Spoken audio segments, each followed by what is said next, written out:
Hello, Miss Lynch. I'm Jonathan Casey, representing the pro side. Hello, Ms. Lynch. I'm Ricky Francis, also representing the pro side. Today, we gather here to address a matter of utmost importance, the freedom of individuals to socialize and bond with their colleagues without excessive intervention. The case before us revolves around John, the accounting manager, and a recent trip to Las Vegas with some members of his team. Rumors have circulated, and the HR team is considering reprimanding John and potentially banning such activities among employees. We firmly assert that we should not rush to judgment based on unverified rumors, and we advocate for a fair investigation to establish the facts before making any decisions. The issue at hand requires careful consideration. To guide our decision-making process, we must first establish a common understanding of the key terms involved. According to Oxford Languages, inappropriate means not suitable or proper in circumstances. This definition underscores the subjectivity of what is considered inappropriate, as what may be suitable for one person might not be for another. Merriam-Webster defines rumors as talk or opinion widely disseminated with no discernible source. In other words, these are unverified stories or statements that should not be treated as concrete evidence. Our position on this matter is clear. We should not rush to judgment based on unverified rumors and varying opinions of what is deemed inappropriate.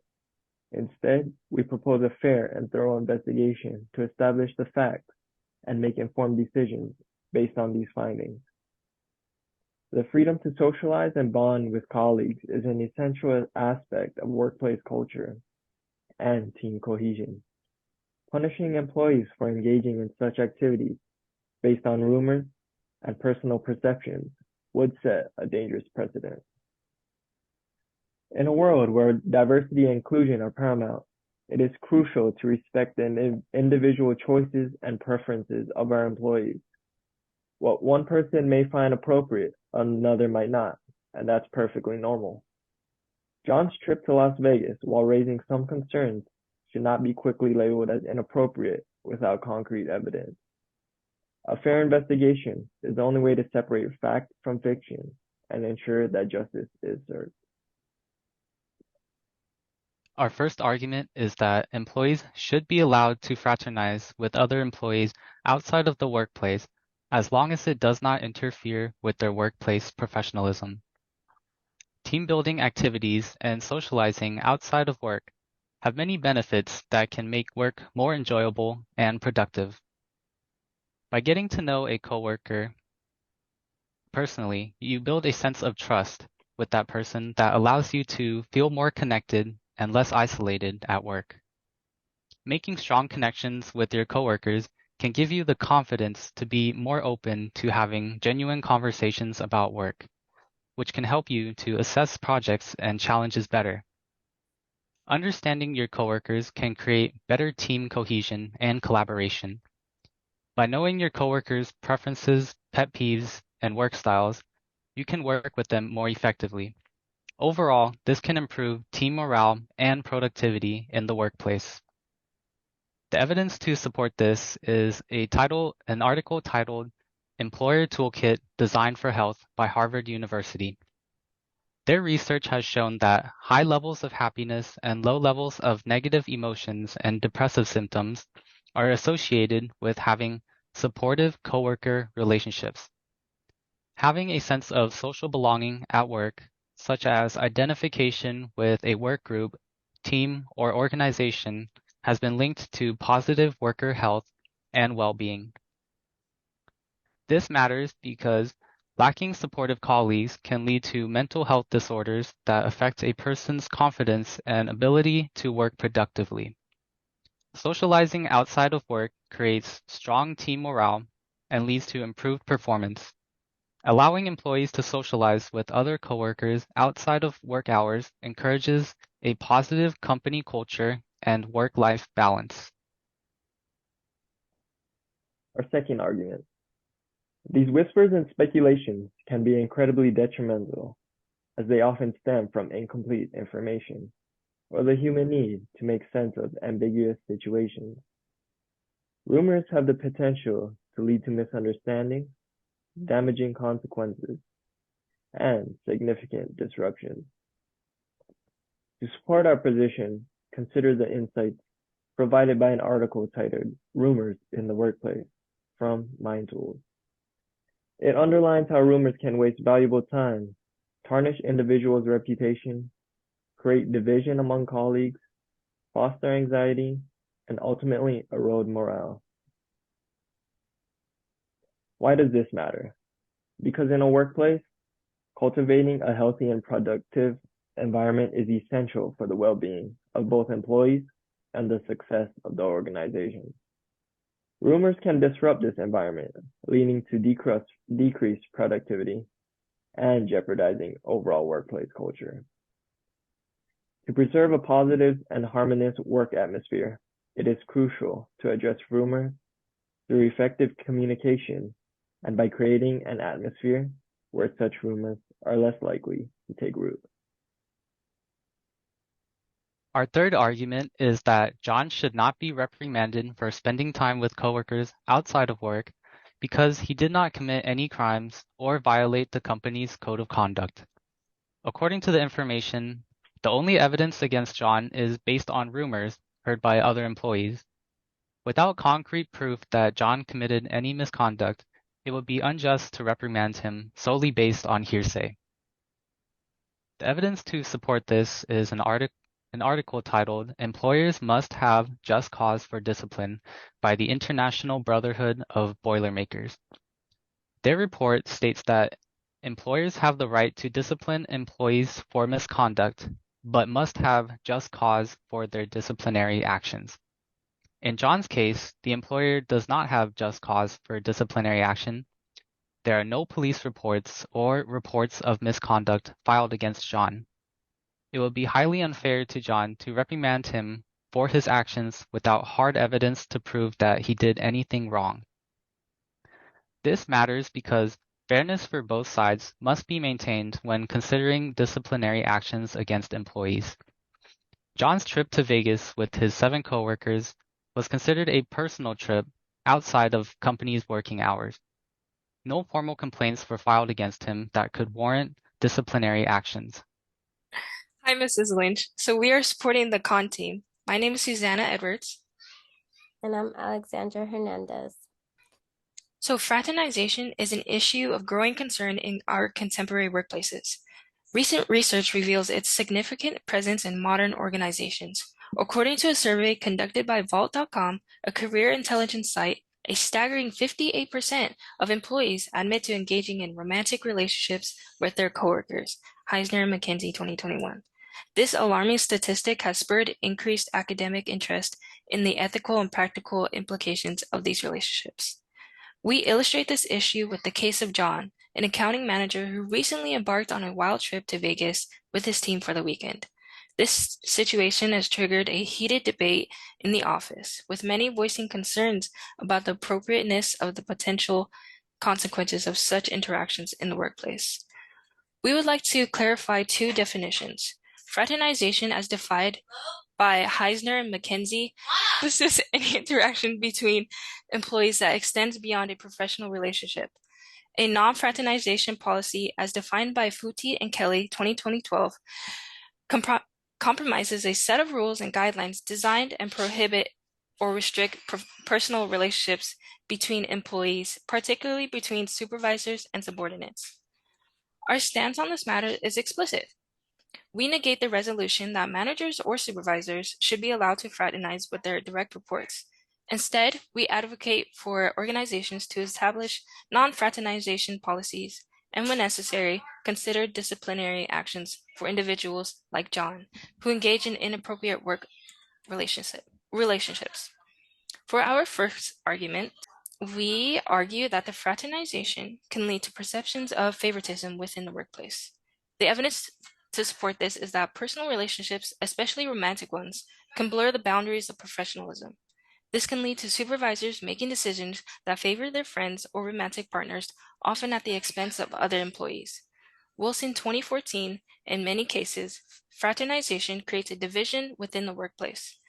An in-group of employees who are socially connected with the manager, and an out-group of who are not.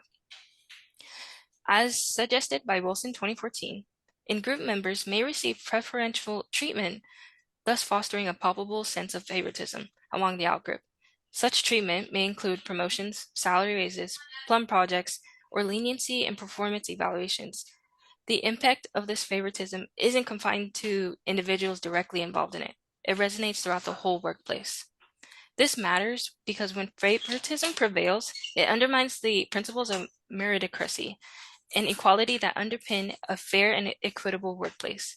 Employees who believe that promotions and rewards are based on personal relationships rather than on merit and performance may become disillusioned, disheartened, and less motivated to contribute their best efforts.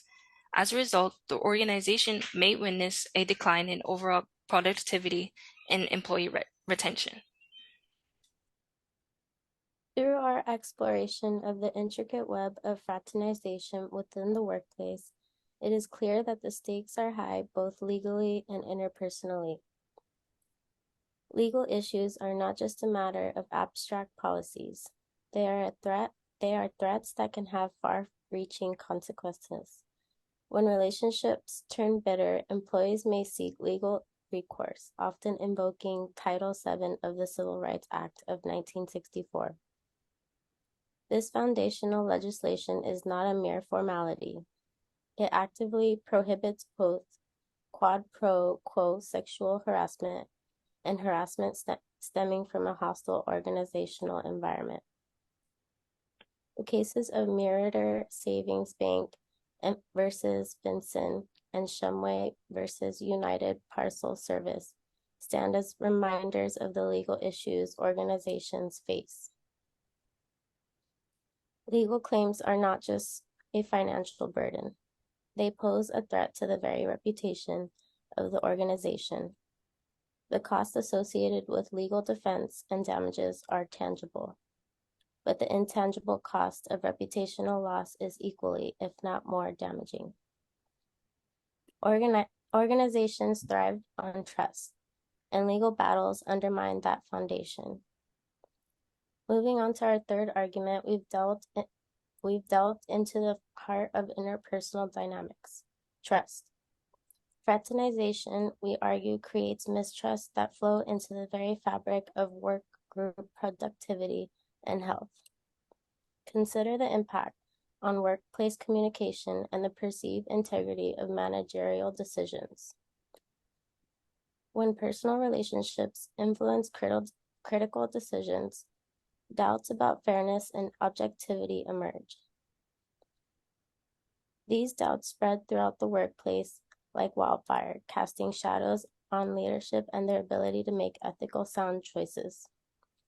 As individuals become too close, the risk of sharing sensitive information or discussing workplace matters outside the offices increases. The consequences are not just limited to water cooler chatter. They extend to misinterpretations, miscommunications, and spread of false information. Trust is the foundation of organizational success. It encourages collaboration, empowers employees, and creates a positive work environment. Without trust, the very essence of a healthy workplace is compromised.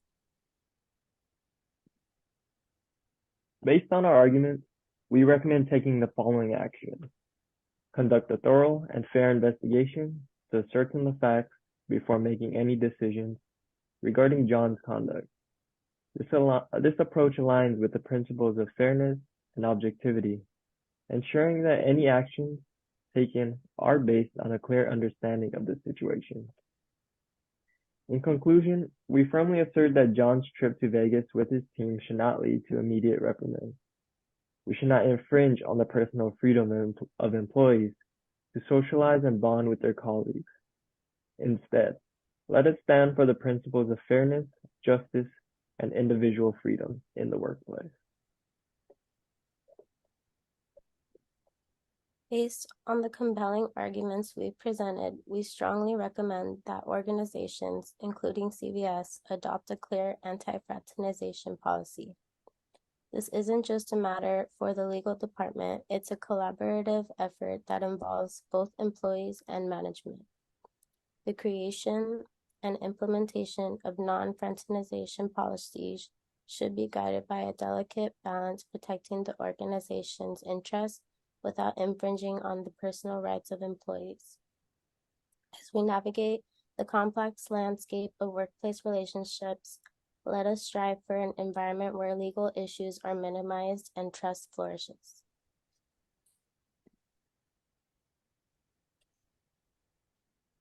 Thank you. Thank you for your side of the argument. I just had one question to ask you. Yeah. How do you suggest employees build strong foundational relationships if they are not allowed to meet outside of work? Well, the organization can set up lunch and break time connections so that they can encourage employees to use their lunch and break times to connect with other employees.